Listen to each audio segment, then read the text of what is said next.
verifica nessas atividades um maior engajamento da mulher, ou os homens também estão engajados de forma igualitária, também estão sendo sensibilizados a participar dessas atividades? Os homens e as mulheres, eles são diferentes, né?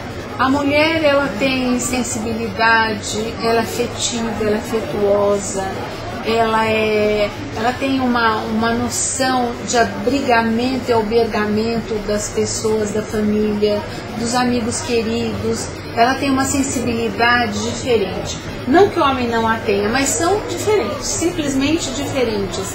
O homem já é mais propositivo, ele é mais pragmático, e a mulher é mais sentimento. Então, eu acho que o envolvimento que eu estou vendo aqui está desmentindo algumas concepções que eu tinha sobre gênero. E eu estou vendo um grande envolvimento, quer dos juízes, quer das juízas, e uma vontade de fazer alguma coisa. Significa dizer que essas desigualdades sociais, essa vontade de erradicar a marginalidade, reduzir as desigualdades e a pobreza do país, que são princípios da Constituição Federal, estão tocando fundo na alma dos homens juízes e das mulheres juízas. É um excelente exemplo, porque muitas vezes os homens têm alguma dificuldade em participar desses projetos, que isso é coisa mais feminina. Então, os juízes, que são formadores de opinião, também, quer dizer, através da palavra da doutora Marli, quer dizer, representados, participando dessas atividades, é um exemplo a seguirmos, né? É bom que os homens tenham sensibilidade também para esses assuntos. E, doutora Marli, a parte mais chata da entrevista é que a senhora conta um caso difícil de solução. Olha, né? eu tive tantos casos difíceis, mas olha, um dos casos mais difíceis no início da minha carreira foi em Santos, em 1988. Eu fui juiz instaladora da primeira vara federal de Santos. Primeiro, nunca tinha tido mulher juiz, e mulher juíza federal menos ainda. Então tudo era muito novo, né? As pessoas iam ao gabinete só para nos conhecer, né? Era engraçado, aquilo era uma situação que eu não tinha vivenciado ainda, porque quem vive em São Paulo é sempre só mais um, né? Lá não, você era uma pessoa assim muito de muita visibilidade, enfim.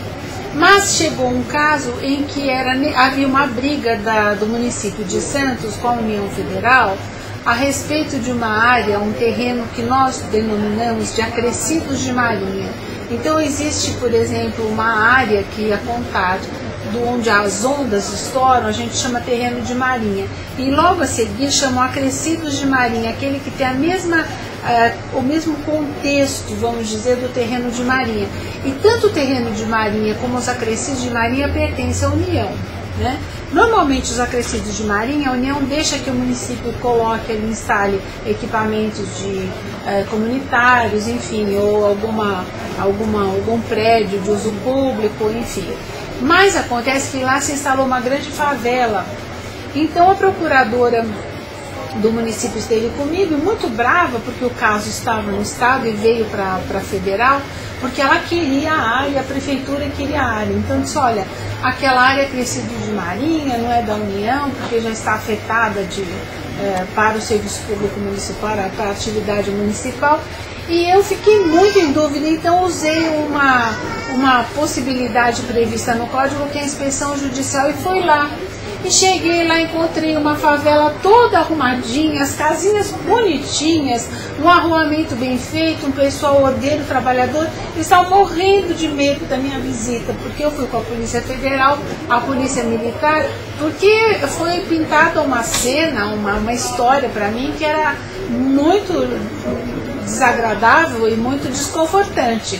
Mas eu estive lá, e quando cheguei vi que estava todo mundo bem assentado, então eu decidi deixar que aquelas pessoas, aquela população que estava em área da União ali continuasse, e era uma beleza a favela. Os homens estavam todos trabalhando, não tinha ninguém vagando solto pelas ruas, estava tudo arrumadinho, tudo bonito, as casas eram todas limpinhas, bem construídas, e eu fiquei até muito feliz de saber que aquelas pessoas iam deixar de perder seu teto, e se eu não tivesse ido, possivelmente teria dado a decisão liminar para que eles deixassem aquele local. Esse foi um dos casos, mas tem muitos outros engraçados e outros meio complicados. E parabéns pelo desfecho desse, né? Quer dizer, a senhora tem tido a sensibilidade de ir ao local e beneficiar, né? Inspecionar e poder beneficiar uma população ordeira, né? Porque favela não significa que o pobre seja desordeiro, né? Então a gente tem essa visão, né? Eles ficaram muito felizes porque realmente era um local bem arrumadinho, tudo muito direitinho, e eram pessoas, tinha crianças, senhoras e mulheres que trabalhavam, e você percebia que era uma comunidade de gente decente, né? Tinha luz, tinha todos os equipamentos. Falei, não pode tirar tanta gente das suas casas. Mas teve muitos, teve o lixão de Campo Grande, que até saiu no nosso livro do tribunal, que era uma situação horrorosa. Perdão, a gente ia construir o presídio como construímos de Campo Grande, e do lado tinha enorme lixão a céu aberto. E os vetores eram enormes, aqueles mosquitos enormes voando, era uma coisa, parecia um mini jato na sua cabeça, era uma coisa horrorosa. O cheiro e o chorume caía direto numa lagoa e escorria pelo lixão, e é uma situação horrível, o cheiro insuportável. E por causa do presídio, eu interferi que a Caixa Econômica Federal e o governo federal em si ajudasse a Prefeitura de Campo Grande a resolver o lixão com aterro sanitário para que o presídio fosse construído na área de Cidrolândia e Mato Grosso do Sul. E realmente eles começaram a trabalhar nesse sentido, porque eu achei um absurdo que Campo Grande não tivesse um local para os seus dejetos domésticos, domiciliares, digno e decente, que não atrapalhasse, inclusive, vilas de moradores que poderiam eventualmente se situar ao longo daquela nova situação urbanística. E com isso, então, a Caixa Econômica ajudou, hoje está resolvido o problema, e temos o presídio de Campo Grande, que é um presídio de segurança máxima, e eu agora fico tranquila sabendo que os presos não estão com aquele odor fétido que tinham, que os advogados podem lá se sentir constrangidos, que os funcionários que trabalham no presídio também, enfim. Por causa do presídio, nós arrumamos um problema da cidade de Campo Grande. Como eu disse a você, é uma nova face da justiça. Da justiça. Muito parabéns. Muito obrigada. Em termos de justiça, quer dizer, com relação à mulher, de abuso sexual e abuso moral, né? Quer dizer, isso é tratado aqui, tem muitos casos? Não, aqui não. Isso é tratado pela justiça estadual. A Lei Maria da Penha, que é uma lei que vem proibir esse tipo de abuso, inclusive doméstico, que nós estamos vendo toda hora aí nos jornais, é uma lei muito especial, muito inteligente, que foi feita baseada inclusive na mulher que deu nome a essa lei, essa legislação. E eu acho que as mulheres têm que aprender a se defenderem e fazerem valer os seus direitos e não se deixarem dominar por qualquer tipo de dominação abusiva, imoral, que exceda os padrões da normalidade. Nós devemos sermos tidas e vistas como companheiras, como auxiliares de nossos namorados, noivos, maridos e cônjuges, mas nunca podemos ser vistas como as pessoas que são subjugadas por indivíduos inescrupulosos.